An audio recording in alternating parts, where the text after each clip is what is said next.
Was it hard for you to come back to creating in general, either with YouTube or GameDev after taking so much time off? My first video coming back was I'm quitting my dream game. What about it actually made it your dream game? But I think in this circumstance, it was still too early for me. And I still think at my current state, it's too early for me to tackle any dream games. How long did you actually spend working on Coco? Those animations got to the point where it was taking me a year to make. Welcome to the Dev Dream Podcast, featuring conversations to keep both you and me inspired on our journey of making games. Today, I got to sit down with Jeremy, aka JerBob, and it was such an interesting conversation because Jeremy actually started his time on YouTube as a Storytime animator, similar to Odd Ones Out. Since then, he's fallen in love with GameDev and has combined those two things to create a really interesting and cool YouTube channel, as well as other things. Now, I got to talk to him today about what it was like competing in a Blackthornprod GameDev challenge and the game that came out of that challenge and will now become a full Steam game, as well as a lot of other cool things like animation and game dev related. If you enjoy this conversation, be sure to let YouTube know by hitting the subscribe button. And if you're already subscribed, you can hit the like button. Here we go. So you've actually been on YouTube for quite a while, but then about 3 years ago, you stepped back from YouTube and took a break, but now you're back. So what changed? Yeah, so 3 years ago, I left for a service mission on my church. And so for 2 years, I kind of took a step back from everything. This was something that I've had planned for a long time. So it wasn't really a surprise for me, but it was a surprise for the audience for sure. So I just kind of dropped that bomb out of nowhere.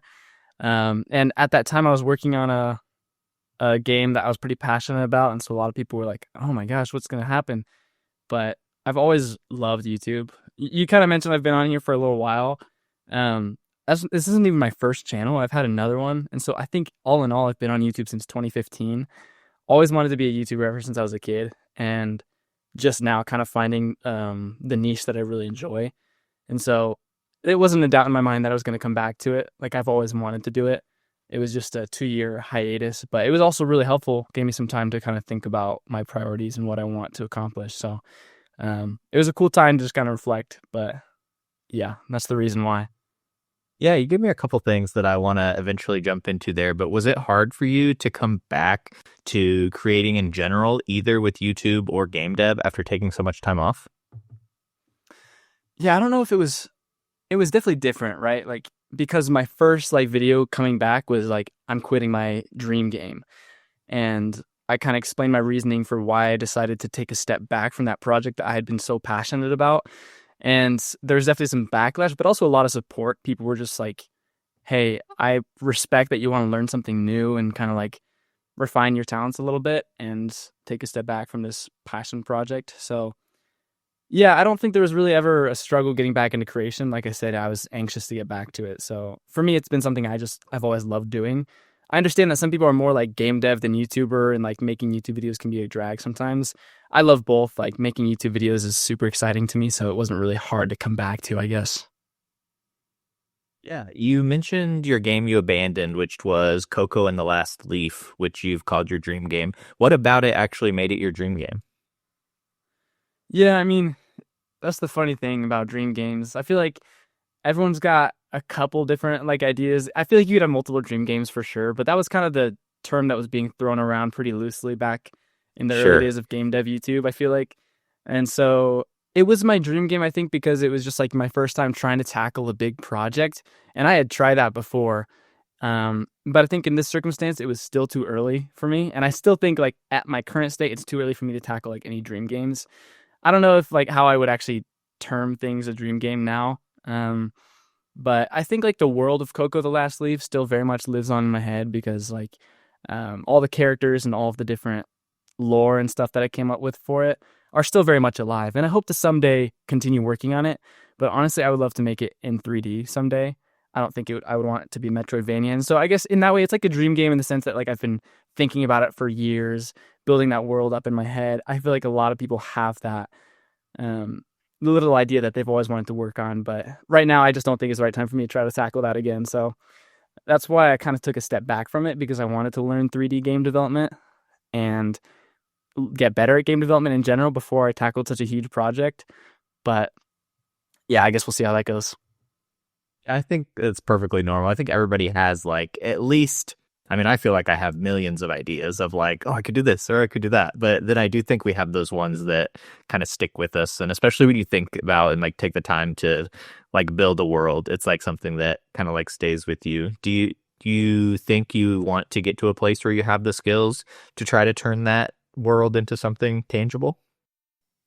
Yeah, I think that's the ultimate goal. It's the type of, I think the reason why I would call that my dream game is because it's kind of just out there. I don't know like when I would be able to tackle that, if ever, but like it would be a bigger project for sure. And I don't know if that's what my life aspirations are still. I'm kind of in the stage where I'm figuring out what I want to do with my entire life. So I really don't know where that'll lead. Maybe someday I'll come back to continue working on it.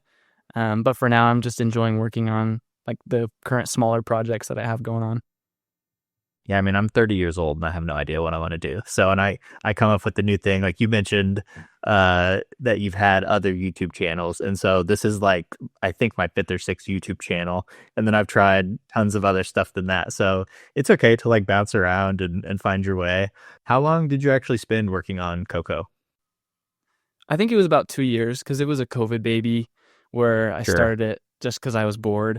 Um, and I know you might have wanted to get into this later, but there were kind of like two or three different factors that lined up to me wanting to like transition from what I was doing with like animation to working on Coco. Um, One of those being that I just downloaded Sprite because I'd heard it's a cool like pixel art animation software, and I never really done that before.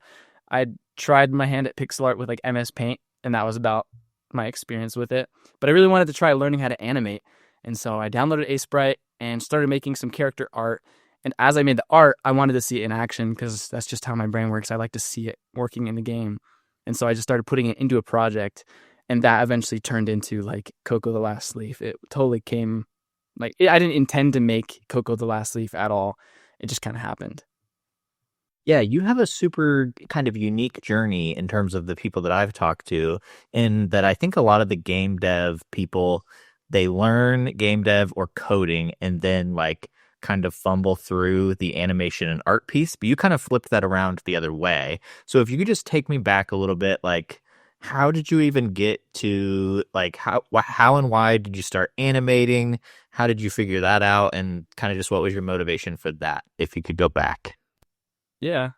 I still kind of struggle to call myself an artist, but I definitely have a long history with it. I mean, obviously, I've always loved to draw, but growing up, I grew up in Connecticut, and in my church community, and just in the community in general, there was a studio. I think it was called Blue Sky of animators. I think it got bought out a little while ago, but they were behind Rio. I'm pretty sure. I guess I could be fact checked on that, but Very cool. there were a ton of animators just in the community that we had connections with, and so one of those animators started a program called Animation Chefs, where they would teach kids how to do stop motion animation. And so my brother and I got introduced to that. We got to have like a hands-on experience with stop motion animation. And from then on, I was obsessed with animation. I just absolutely love it in all of its forms. So I started with stop motion with like an iPad, just like holding it, doing like little clay stuff. And then eventually for like school projects, I would just put the iPad over a whiteboard and draw like pictures, erase the picture, draw another picture, erase the picture. I was doing digital animation but on a whiteboard. It was ridiculous. Yeah, that's And amazing. but I really enjoyed it. So eventually I discovered like the odd ones out in the Storytime animation community, and that inspired me to start making that like the digital animations and telling my stories. It was a big thing. Like I think there's still plenty of Storytime animators, but there was definitely I don't know what year that was, but I got really caught up in this Storytime animation community. Just everyone was making Storytime animations. Everyone wanted to be the next big Storytime animator. But it was a really fun way to kind of learn how to animate and learn how to draw, especially digitally, because that was something super new to me. And yeah, just be in that community. It was a really fun community to be a part of. I met a lot of people that way, some of whom I'm still in touch with today. But I think Storytime got pretty stale for me after a few videos. I say a few, but it was probably like 10 or 20 videos I made before I was just like, man, there's only so many school stories videos you can make before it just starts to get kind of dry. Just in my opinion, I still watch Storytime animators today. I think it's awesome. But I started branching out and making kind of like original worlds that it's hard to describe. You'd have to just watch them, but I would make these just goofy, unhinged animations about following like Jay Hunter, who was like my character at the time. I think I called it the Chronicles of Jay Hunter, through the universe, through the Wild West, just going to random places, just messing around. And those animations got to the point where it was taking me a year to make one animation, like 7 or 8 minutes. And I would post it, get some, like maybe 1,000 views, which was like awesome to me at the time. And yeah, it was just a lot of work. And so I moved out to college. I was still doing that, but I also discovered a new community at the same time. Like during COVID, I think, where I found Danny from his devlogs. As many game devs are introduced to the community, you know, that was back when Danny was in his prime. Of course. And yeah, I just was like, this is cool, like making a video about the game you're making.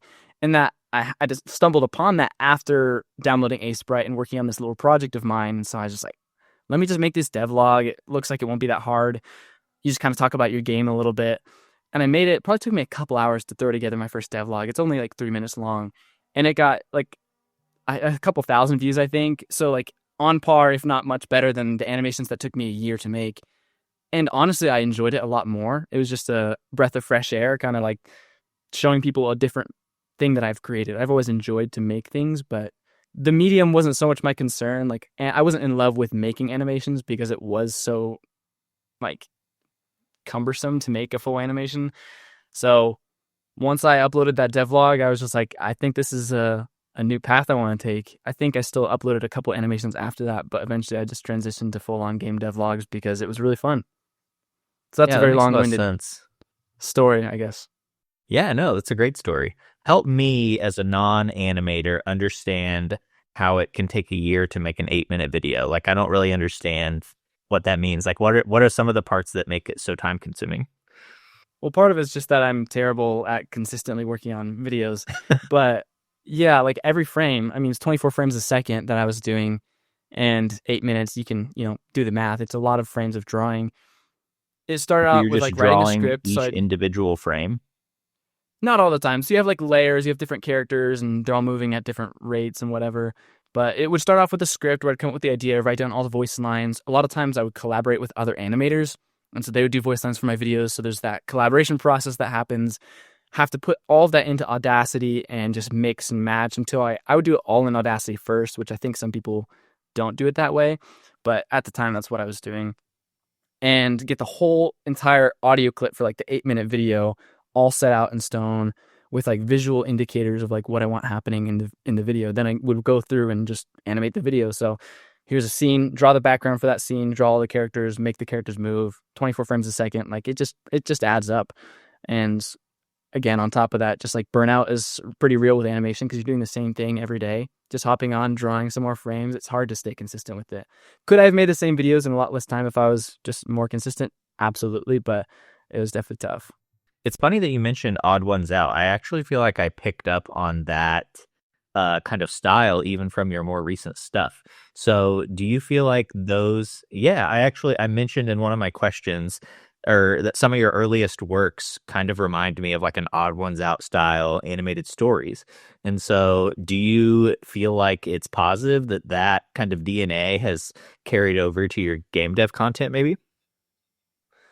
Oh, totally. There's a lot of, I think, DNA that goes into the videos I make now.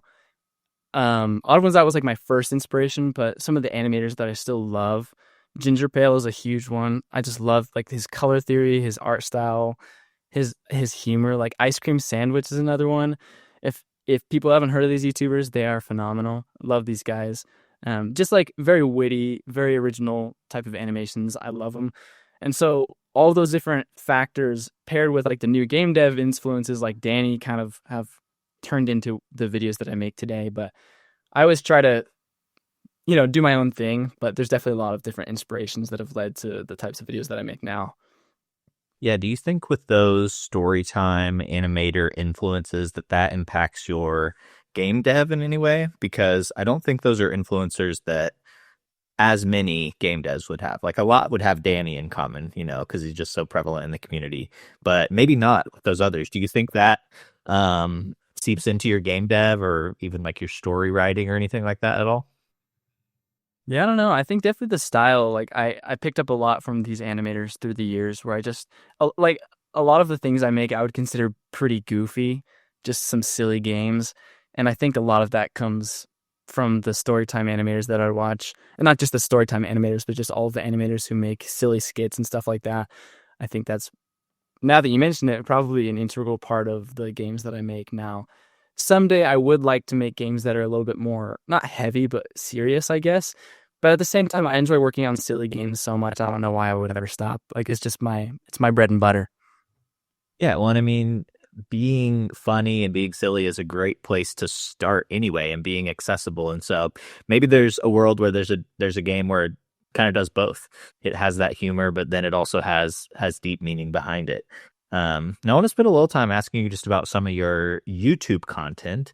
Your most popular video was pretty soon after you returned to YouTube, and you posted about the goofiest stealth game, which is Vampy's Big Day. So why do you think that video was so successful? Yeah, it's tough to say. I wish I could give you a concrete answer of like why that video or why the game in particular became so popular, I guess, with people. Like it just built a community really easy. Whereas in the past, I feel like I've had to really struggle to brick by brick build a community around a game that I'm working on. But Vampy almost does it for himself. Like it's obviously something about the character. I think people just connect with Vampy because he's, like you said, very accessible. It's a goofy character. And I think the timing played a factor in it as well, with Blackthornprod's video, which I'd participated in, coming out around the same time I released a video. That was intentional on my part. I released the video, I think, on the same day, if not before or right after they released their video. And so all of those people who had just watched the video came to check out mine. And I placed second place in that competition with Blackthornprod, which I don't know if you want to talk about that a little bit more later on, but so a lot of people were like, oh, it was like a fan favorite almost, where, some people are going to say, oh yeah, that guy deserved to win, or that other guy deserved to win. And so a lot of the people who thought my game deserved to win would come watch the video and learn more. And so I think that all played a factor. I can't say like it was just my amazing video idea that made it blow up. I think the timing definitely worked out as well.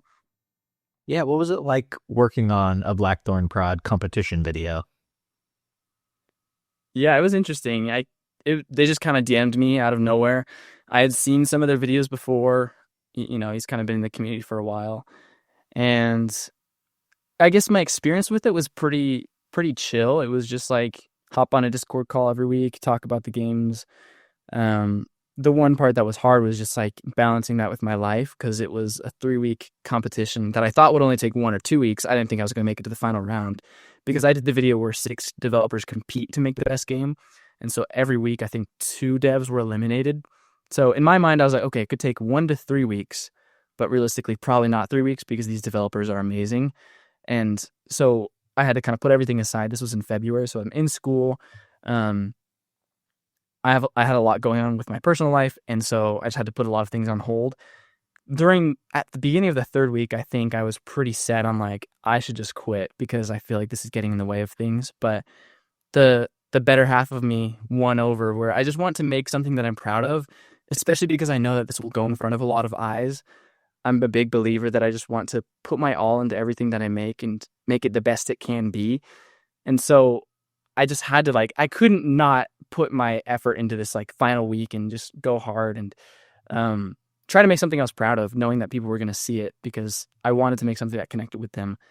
And I think that paid off. Like, I think that's why a lot of people ended up coming to the channel after that, because they were just excited about this project that I had been working on. And yeah, I think it paid off, but it was definitely a stressful 3 weeks, to say the least. Yeah, I recently saw a super interesting video of someone else kind of criticizing Blackthornprod, and it may just be that it's like more popular to post maybe negative content, but it made me just reflect on it. And kind of the point of the video was saying that, the Blackthornprod competition videos are a little bit exploitative, because they're getting these developers to do a bunch of work and not get paid and trade for like a little bit of exposure. So do you feel like that's a fair critique at all, as someone who's been in the challenge? Well, I'm glad, because I just barely watched that video, so I know what you're talking about. And I mean, like, the whole thing about the courses aside, like, I didn't think there was anything scammy necessarily about working with them on this video. To your point, like, it is tough, like, working for 3 weeks and getting nothing, but that's kind of how a competition works. Like, we all knew signing up that it was going to be like the winner gets $3,000, the loser gets nothing. And so it was tough for sure. But yeah, it was definitely harder on my end because I had to commit that full 3 weeks and not get anything out of it. But it was completely optional. Like I could have said no. And they've actually reached out again and since then about doing other videos with them. And I've said like, no, I just can't right now. Like I have too much going on. So yeah, I don't know if it's, I do think there's some validity to the argument that it's a little bit exploitative because they're doing all this work. We edited all the videos, we made the games, and so it was a lot of work for sure for some exposure. But I think for me, I think it was worth it because I was able to make this cool game I wouldn't have made otherwise. Yeah, I think it's such an interesting take, and I don't see I think I'm ready to say like, yeah, it's really terrible, but the fact that the creators do the video editing, yeah, no, you're good. You're good. Yeah, it's all good. It happens. Yeah. I was just saying I don't my gut is that it's not like super scammy or anything, but it is a little unfortunate that the creators like do all the editing and stuff. That does feel like a lot of work. So, yeah. So maybe like 20%, like, that doesn't feel great. But overall it is like hard to find exposure as a game dev. And so they are offering something of value to be on their channel. So but I'm glad you had a good experience with it. That's good. It also looks like you started working on Vampy's Big Day again. Is that a game you plan to launch someday? Yeah, that's honestly like, it's brought me a lot of joy over the past few months that I've been working on it, to be totally upfront. Because when I got back from my church service, I wanted to just take a step back from working on a project to work on a lot of different things, make a lot of small games. That was my plan. And I made probably one or two like small games. I made a 3D mobile game with my buddy, my roommate at the time, and it did well. Like people, it was just hard to get interest over it. So I was learning a lot, but the whole YouTube side wasn't working out as well, which is fine if that's your goal is to just learn. But it was hard for me because I really enjoy building a community around the projects that I'm working on. Vampy's Big Day, kind of came out of nowhere with the Blackthornprod video. At the end of the challenge, I said, no, I'm not planning to finish working on this. It's just a little like demo of a game or whatever. But in part because of the response from the community, and then also in part because I took the summer pretty much off from making videos as well because I was working out of state and I didn't have access to my computer. So over that time, that's when I decided I actually really enjoyed making Vampy's Big Day. And more than that, I enjoyed the community and the excitement behind it. That's always been my favorite thing about making videos on YouTube. With the animations, it was like, oh, I love showing my family and like people that I'm close to my animations. I just love seeing the reactions to the jokes I throw in, seeing if they think it's funny. Like I love it's kind of equivalent to playtesting a game. I feel like it's one of my favorite feelings is putting your game in front of someone and just seeing like what do they think of it. I just love showing stuff that I make, and so that's part of the reason I think. So after the summer, I decided I'm gonna keep working on Vampy's Big Day. And I'm still in college, so it's pretty busy, but just in between classes, like literally 5 minutes between class or sometimes during class when I'm feeling irresponsible, I'll hop on, I'll be working on Vampy's Big Day. And the videos I've made since, like I've just been excited about, like there's a lot more passion I feel like that I'm having towards this project that I'm working on. And so right now I'm in a place that I'm very happy with working on this game. So it's kind of ironic that I quit Coco the Last Leaf thinking, okay, I'm going to take some time to learn 3D game development and not commit to any big projects. And then I'm now working on another 2D game, not committing to a 3D game. But I think it's been worth it. Yeah, I just feel like it would be silly of me to not follow where people's interest is. And it brings me more joy seeing people enjoy the things that I make too. So it's been really fun. Yeah, that makes a lot of sense. Tell me a little bit about Vampy's Big Day. I know it's a 2D game and that it started as a stealth game. Is it still that? And kind of what do you do in the game? Yeah, it's definitely transitioning more to a stealth game. And so right now I'm still fleshing out the game loop, but I definitely have a very tight like MVP in my mind of like what I want the final product to be, because what I learned from Coco is like letting your ideas run too far and just having too much fun with the project, eventually you kind of can get burnt out from working on it. And so Vampy's Big Day, in my mind, like I love working on it. I want to keep building it, but I have a very like limit in my mind of like how much time I want to put into it, where I'm just like, let me just finish it. So what I plan to have it be is kind of like a stealth game with levels, kind of like Mario, like with the overworld. Very much influenced recently by Undertale, where you have the decision of whether you want to like lean into the vampire inside you, or if you want to, give into the good side and like not kill a bunch of villagers. So you kind of have that duality there. As far as like the lore goes, and I came up with this in like 20 minutes during the last week of the competition, but it's just kind of stuck. So Vampy is a vampire. He's too small, so he's cast out of vampire society. And a sun fairy named Solea finds him about to die and chooses to help him. And so that kind of explains the whole sun control mechanic. So it's a stealth game where you can't touch the sun and you can control the shadows by moving around the sun. So you kind of have that like stealth element, but you also have to be careful not to step into the sun. It kind of becomes a little bit more of a puzzle in that way, which in the Blackthornprod video, they touched on that a little bit, where they're like, you need to choose whether it's a stealth game or a puzzle game. Since then, I've kind of realized it can definitely be both, and I think that the style of the game lends itself towards being both. But it's definitely mostly a stealth game. Very goofy, like very lighthearted. My plan for it is just to make it like this experience where you can kind of choose to be good or choose to be evil and see where that takes you. Yeah, that sounds really fun. And I mean, already like a little vampire that gets kicked out of his vampire society, like it's a very endearing character, and it makes a lot of sense of like why people are excited about that. So with this like kind of choice system, are you trying to have like multiple story outcomes, or is it more just like in the gameplay you could kind of have two different routes to go? Yeah, and that's kind of something I'm working on right now. So it's not 100% fleshed out, but the goal is to keep it minimal, right? I don't want to have like 3 different endings like Hollow Knight where I'm putting in all this work. And the goal right now is probably for each level, if you kill every single villager, it'll be tracked as like a genocide level, right? Like you've done that level in the genocide route. If you do all the levels in the genocide route, you'll get a certain ending. If you do all the levels in the pacifist route, you'll get a certain ending. And if you do them somewhere in between, you'll get a different ending. And I've been really struggling with the design choice of whether I want to make the player become more strong with their vampire powers or with like the sun fairy powers, because I've realized that people really like the fantasy of being a vampire. Like people love vampires. Yeah. I've actually never really been a fan of vampires. Like it's never really been my thing. When I played through Skyrim, I did not choose to become a vampire. That's kind of a random niche Skyrim thing, but I don't know, like vampires haven't really been like a fantasy of mine ever, but a lot of people it is.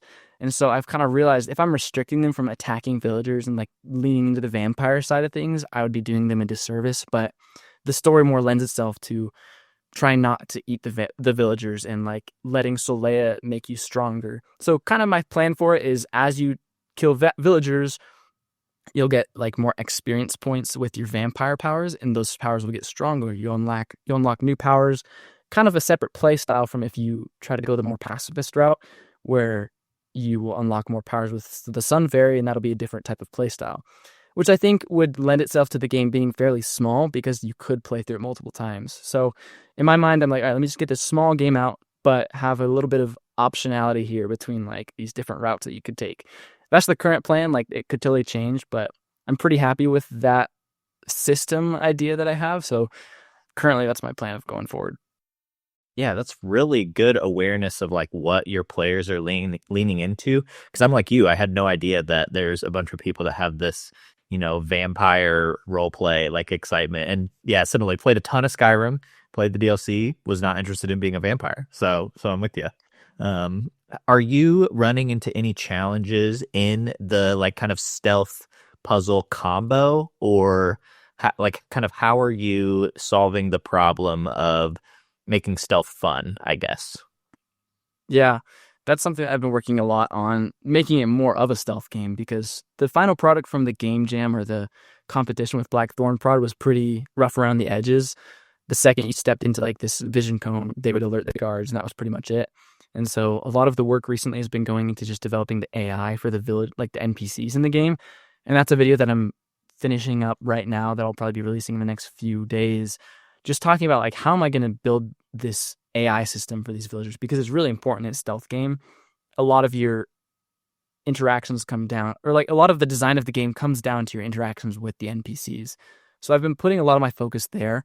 I think the puzzle part of it is almost developing itself. Like I'm not really needing to put a lot of thought into that, because it kind of lends itself to that with the level design. If I have a tree here and like a villager up here, you have to move the sun so the shadow's pointing that way to reach that villager. Like, it just kind of works out in a lot of unplanned ways. I hope that I can put some things in there intentionally as well that lean into the puzzle side of things, but mostly I'm focusing on stealth, and the puzzle part's just kind of coming along as I go, which is fun. Yeah, that makes a lot of sense. So do you move the sun to move the shadows? That's kind of like the main mechanic? Yeah. And that was pretty confusing for a lot of people, so I just Sure. barely changed it. I mean, it's still in essence the same, but yeah, the sun, if the sun's here, the shadows are being cast that way. Originally, you would just control the sun with the arrow keys. Well, I guess in the original version, if you watch like the Blackthornprod video, you could only move the sun left to right, and you'd control the sun's position using a time indicator at the bottom of the screen. Sure. So it'd be like midday is like the sun's above you, early in the morning the sun's to the left, and that was so confusing. So it's just, I've made it easier and less confusing over time in different iterations. Now all it is the sun fairy follows your cursor, and if you click and drag, the sun will move in the direction you're dragging. So it's less confusing because people are saying, why is it reversed? Why is it inverted? I mean, it wasn't inverted. You're moving the sun, but people thought you were moving the shadows. So it felt like it was inverted because if you move the sun up, the shadows go down. It was just kind of confusing. So I'm trying to make it less of that and just make it really intuitive. Still work in progress, but I'm pretty happy with where it's at now. Yeah, very cool. I also saw that you posted some shorts about Vampy's big day that one of them did super well. So do you think shorts is like the new meta on YouTube for game devs? Yeah, that short is almost at 1 million views, I think, which is insane. I just kind of got more into posting shorts probably a few months ago, like when I recommitted to posting consistently. And it's been really fun because I spend probably an hour making a short between like scripting, recording it, and just editing a quick video, like 30 seconds. And I really enjoy it because I do enjoy editing videos. I do enjoy putting these things together. And a lot of times they can get a ton of views really fast. So it's like a lot less effort for a lot more return on investment, I guess you could say. But also they're not as good as sometimes you might think they would be. YouTube changed it recently where like an engaged view is different from the regular view. So like it feels like you get a lot of views, but you're not actually getting like a lot of engaged viewers sometimes. Gotcha. The way I see it, like if you're looking at it from a pure numbers perspective, it makes a lot of sense to lean into shorts because you can post your game, spend 30 minutes to an hour working on this short, talking about your game, and it gets a lot of views versus spending. I take a long time to make my videos for whatever reason. I do all the editing, all the scripting myself. And so it takes a lot more work. They usually get less views, but I find that you can connect better with someone through a long form video. But I still think that I've been able to build a really cool community through shorts. Like I don't think the idea that shorts are like junk food is necessarily true. You can still build a pretty cool community through it. And so I think it is kind of the meta if you just want to like get eyes on your game. If you're like pure business, like let me get as many sales on my game as possible, I think I would just lean into shorts. But for me, like I enjoy the process of community building and the actual process of building the game as well. And so I just enjoy making long form videos. Yeah, there was a guy that recently went on Jonas Tyroller's channel that he did just shorts for his advertising. And for anyone that's seen it, it's like the little, like, kind of like Smash Brothers, but like way toned down where you're like battling people. It's like Bibble Bop or something like that. But anyway, he was saying the same thing. Like he got multiple videos with like millions of views. And so he was like, I didn't even work that hard on them. I just had like a kind of good premise. And so for like the advertising piece, it really seems like if you just want to get eyes on your game, seems like a great idea. Now, on the other side, if you're looking to grow a YouTube community, I feel like I have heard, kind of mixed reviews. And so when I started this channel, I actually did a separate channel for shorts just to kind of test them. Have you noticed any either positives or negatives between between your shorts and your long form videos? Yeah.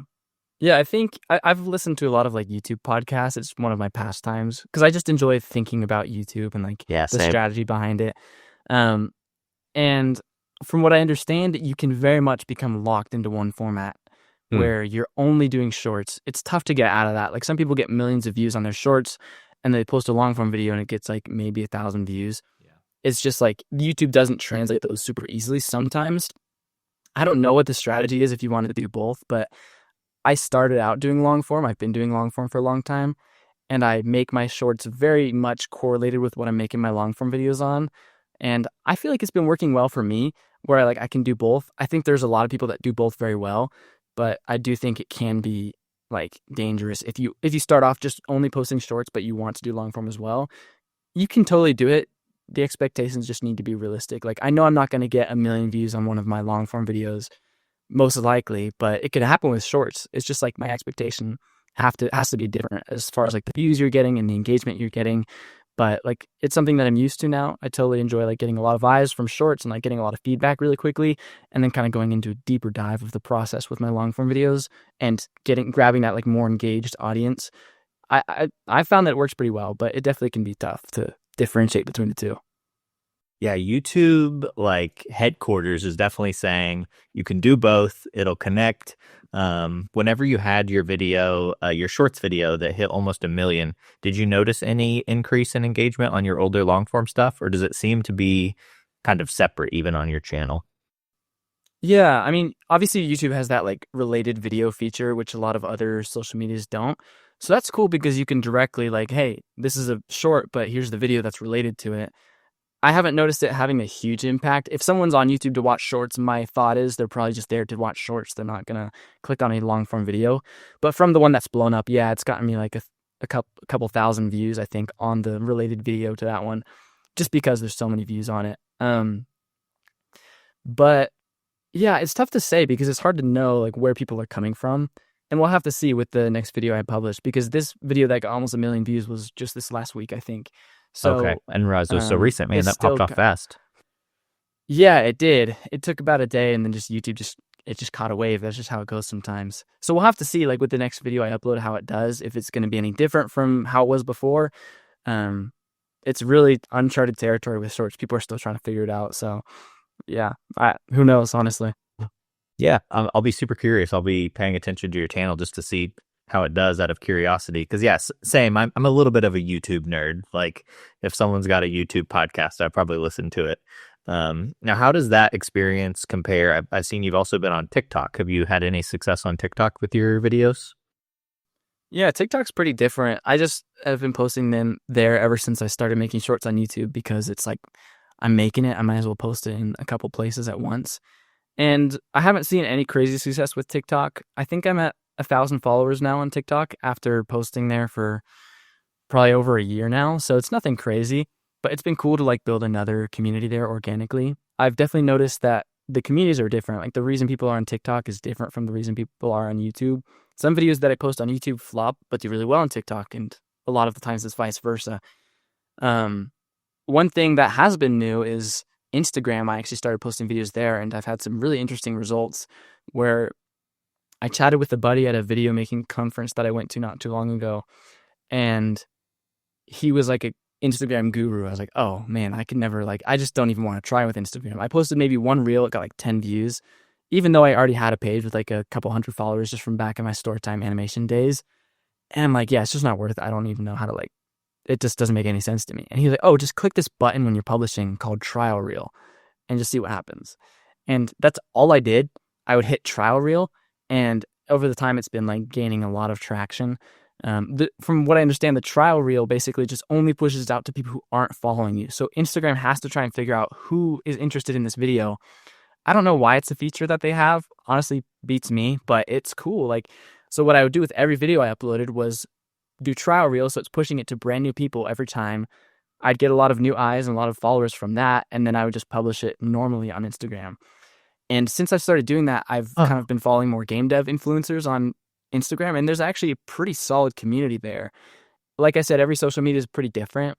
I feel like Instagram is more like just regular people. And so I almost feel like it's been more effective in targeting like gamers specifically. Because YouTube, I'm sure that I have a lot of like game developers that watch the videos I make. But on Instagram, it's just like regular people, like my buddies, like my old roommates from college that all like be commenting on my Instagram videos. Like they see it there. That's where people see those. And so it's really interesting just how those platforms differ. But yeah, Instagram has been, honestly, like I've had a couple that have gotten over 100,000 views on Instagram, whereas in the past I couldn't break 10 views on Instagram. So trial reels, it works. That's all. That's the only thing I changed. Wow, that's crazy. What an interesting feature. And maybe it's like once you get big enough, it would hurt you to do it, but it seems like you would just always click that button. And what you're saying makes sense just as I think about like I'm not on Instagram, but it does seem like a little bit closer to the old version of social media where you more follow people you know, whereas like YouTube or even TikTok is more like interest based, where like you said, you're going to mostly get people that are interested in the things you're going to do. So that's interesting. Do you do anything? Do you just drop the same videos across all platforms? And do you do any like try to do any specific titling or tags for the different places? No, honestly, I don't really worry about that. I think I use the same hashtags even. I'm not thinking about it too much. A lot of those like nitty-gritty things where it comes down to like the hashtag and the title of your videos, like I feel like that doesn't matter as much as it used to. Like at this point my mindset is just making good content, like content that is interesting. And through the process of making more short form content in the last couple months, I've learned a lot about what is actually interesting, which theoretically I could be wrong, but I think this is going to help me improve making more interesting long form content as well, because you're able to test out really quickly whether an idea sticks. Like a lot of the videos that have done really well are the videos that I just kind of made as a second thought or as like an afterthought where I wasn't even planning on doing those. And so, yeah, like figuring out what people are actually interested in and what is good content is the tough part, but you get a lot quicker feedback doing short form stuff. Yeah, that makes a lot of sense. I have just a couple kind of random questions that we didn't get to through the other flow of the conversation, but how do you practice your art? And you could answer that for any of the mediums for video editing or animation or game dev. How do you practice? Yeah. I guess if we're talking video editing, it's been through like these short form videos. They've helped me improve a lot. If you look at the first short form video I made, like not the first one, but the first one recently that I've made, it was like probably a couple months ago, and it was way different from the ones I'm making now because I'm pumping these out like a couple times a week. It's just been really good practice to improve my video editing and storytelling. And then art wise, I definitely need to be better at that.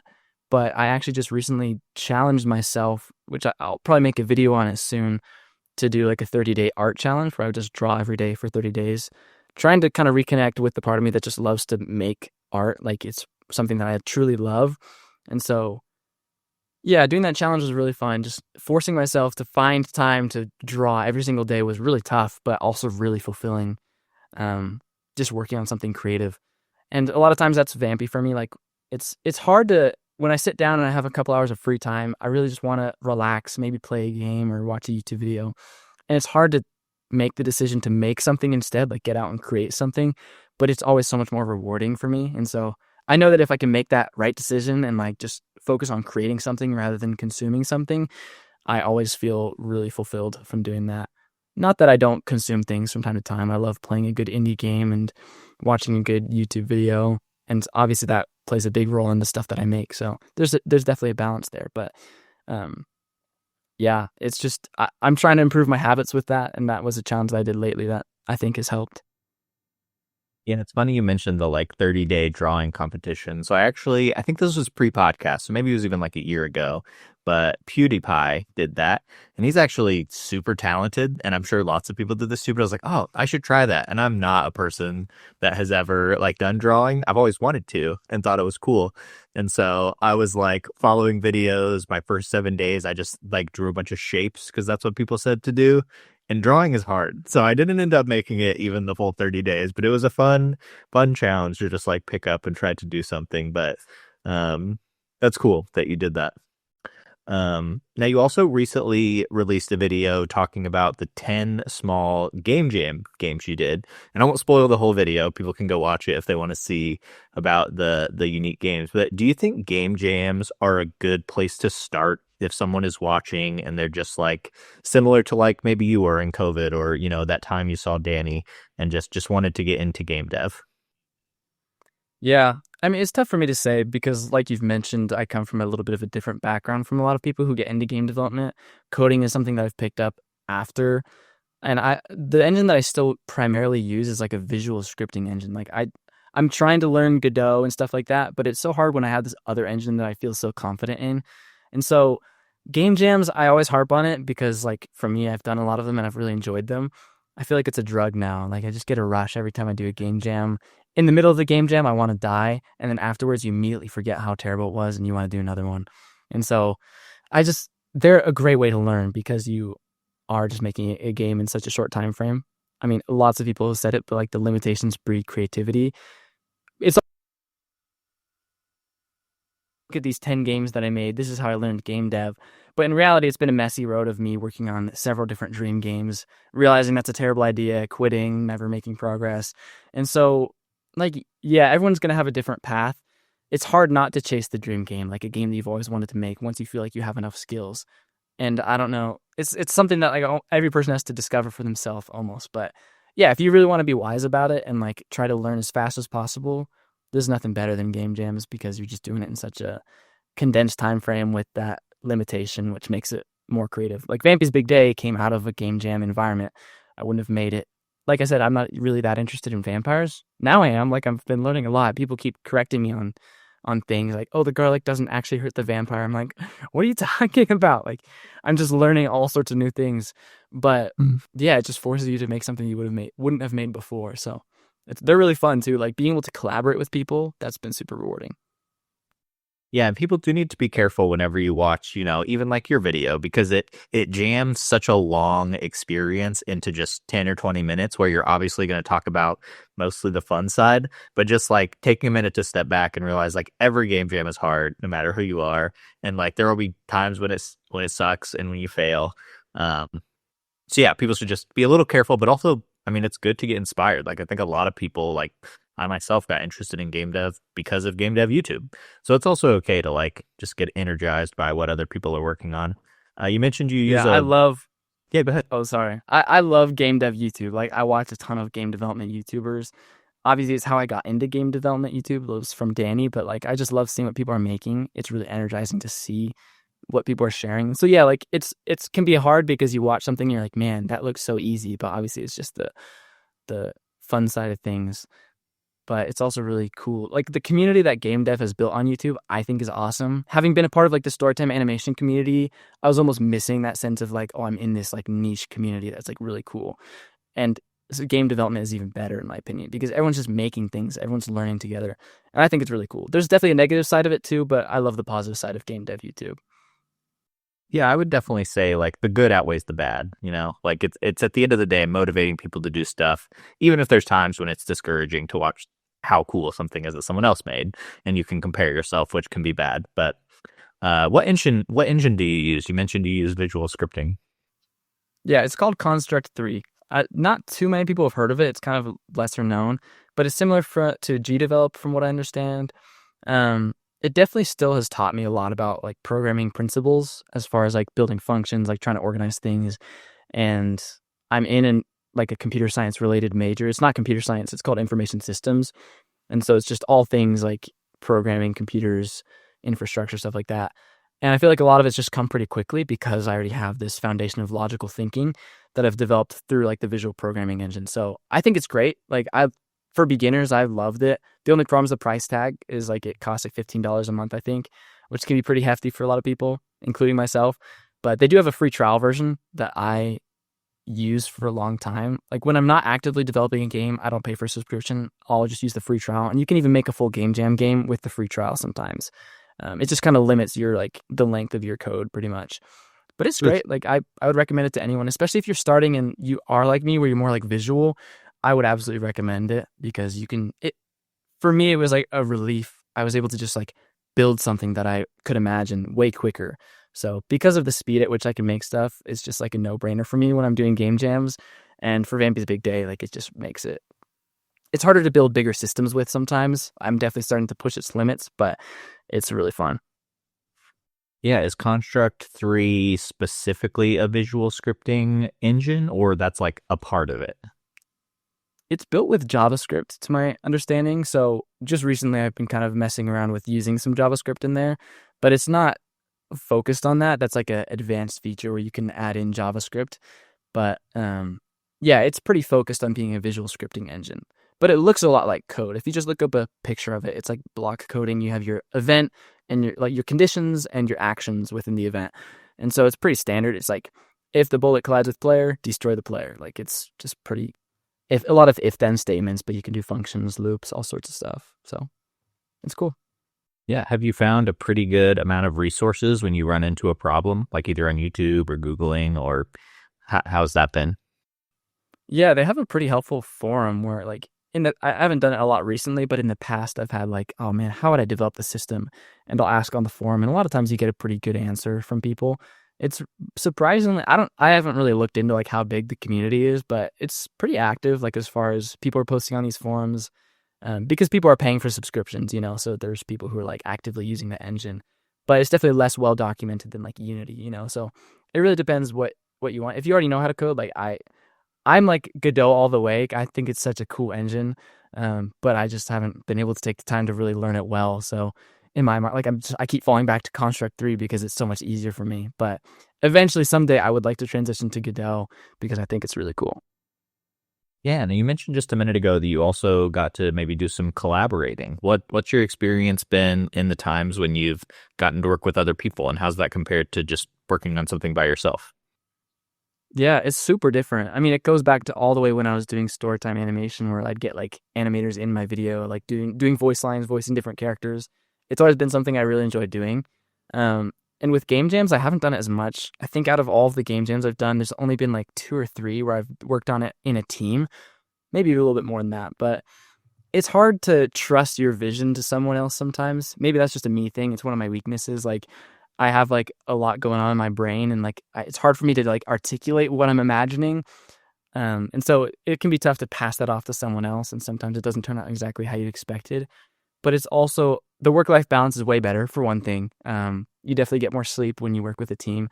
I've mostly just worked with a team doing art because obviously I'm not like the programming guru. There's usually someone else who's better at that. But the one thing I will say is like being on the team is amazing for brainstorming. I love like the creative energy when we're like bouncing ideas off of each other, and when we're playtesting at the end of the day. At the end of the day, like I love working with people. It's just the degree of like how much you're willing to sacrifice your idea. But all at the same time, you open yourself to, better ideas and being able to make your idea more refined. And so, yeah, there's a lot of positives if you're willing to kind of, what's the word? Compromise. Yeah, I was recently lucky enough to interview Aramis, who is a game dev YouTuber, and he just released a game which like did really well based on his first financial video, and he did it with a partner for the first time, and he was like, "Yeah, I'll probably never go back." Like it's just even just adding one more person just to like he was talking about even just the value of like having a person to talk to out loud about the game. Like you go back and forth, like exactly what you're saying, like just the brainstorming, the ideas, like having someone to be like, "Are you sure that's a good idea?" And just like actually saying it out loud goes a long way. Is there anything that I haven't asked you about that you either want to talk about or feel like you would have a lot to say about? Let me take a quick look at the questions you sent over.